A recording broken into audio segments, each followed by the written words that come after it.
Неколку сектори во македонската економија, како што се поштенските услуги и железничкиот транспорт, се уште се затворени за влесна конкуренција и се монополи на пазарот. Наспроти сите сугестии од Европската Унија, либерализацијата на овие пазари се пролонгира со години. Најдалеку, односно во последна фаза, е целосна либерализација на енергетскиот сектор. Уставот исто така го гарантира слободниот пазар и конкуренцијата во земјата. Во членот 55 пишува дека се гарантира слободата на пазарот и предприемништвото. Републиката презема мерки против монополската положба и монополското однесување на пазарот. Слободата на пазарот и предприемништвото може да се ограничат со закон единствено заради одбраната на Републиката, зачувувањето на природата, животната средина или здравието на луѓето. За одржувањето на монополската позиција на одредени компании на пазарот, разговаравме со вице-премиерот за економија Кочо Ангјушев. Тој вели дека либерализацијата е неминовно да се случи, бидејќи е здраво да постои конкуренција на пазарот, и тоа според него е најголемата придобивка на демократијата.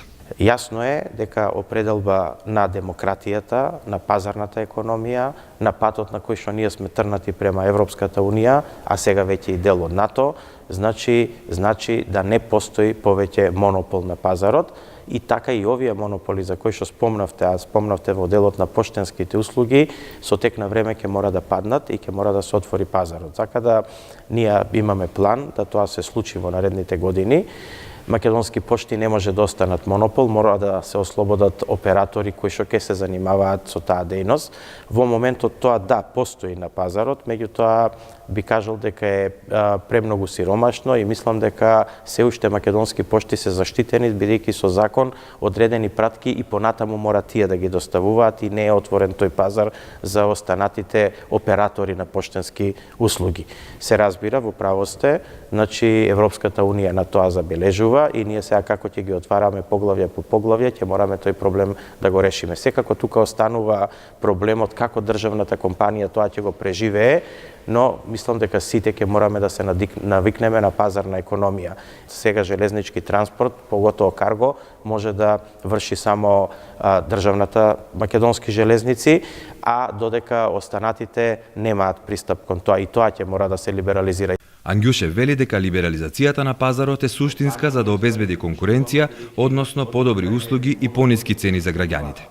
Парадоксот е што ние мислејќи дека ги штитиме тие државни компании, ние уствари ги уништуваме, бидејќи од нив правиме едни монополи кои што стануваат троми, кои што немаат конкуренција, кои што немаат никаква инвентивност во делот како да ги подобрат своите услуги и нема друг начин како да го натерате менаџментот да работи и да размислува, освен да му направите конкуренција. И тоа управо ви го кажав со првите два примера во делот на мобилната телефонија и во делот на електриката.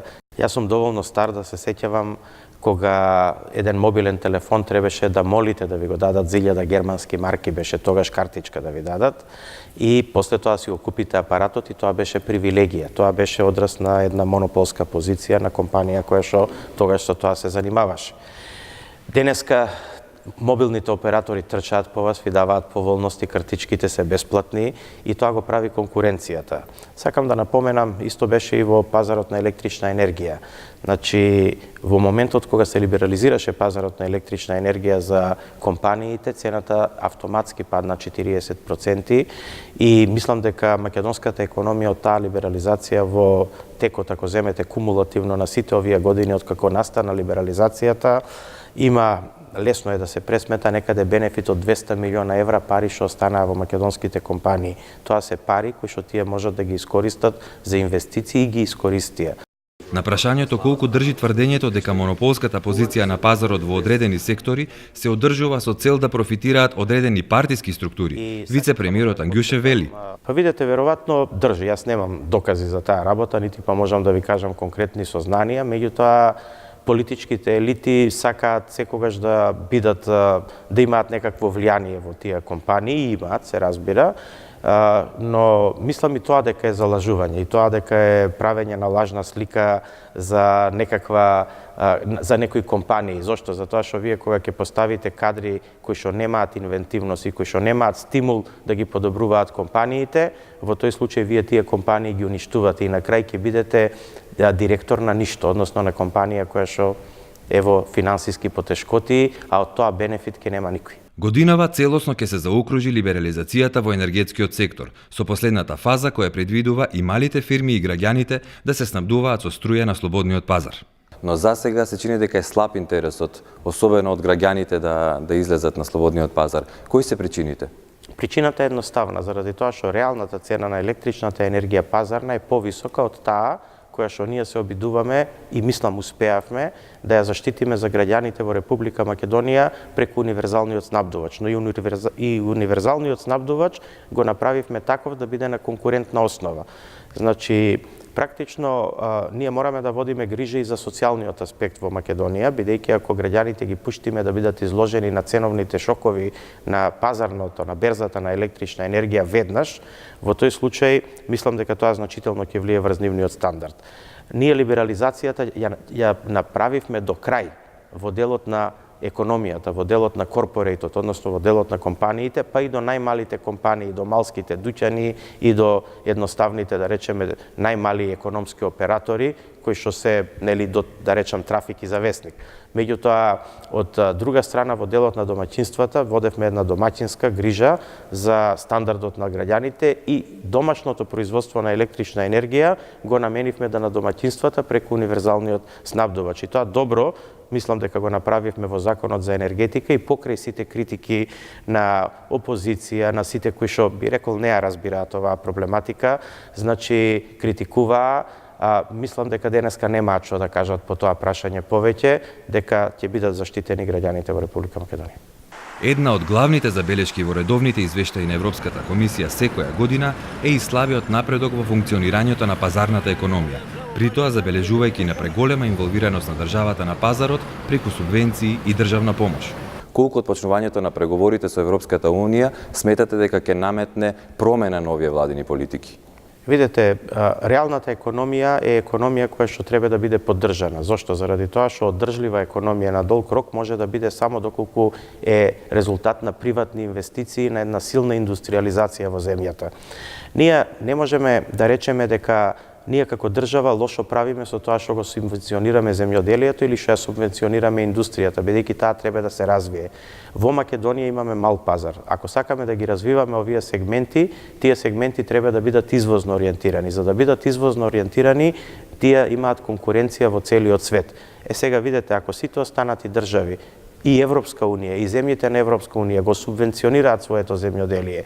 Ако, да речеме, сите други држави даваат помош за индустриализација на нивните компании, односно за помош финансиска за технолошка обнова на нивните машински паркови, на нивната технологија, тогаш ако ние тоа не го правиме, нашите компании ќе ги ставиме во една неравноправна позиција. Видете, само една Бугарија која што е сега членка на Европска Унија, од европските фондови во нивниот фонд за иновативност и технолошки развој на располагање има 400 милиона евра европски пари со кои што им помагаат на нивните компании да купат машини нови, нова технологија.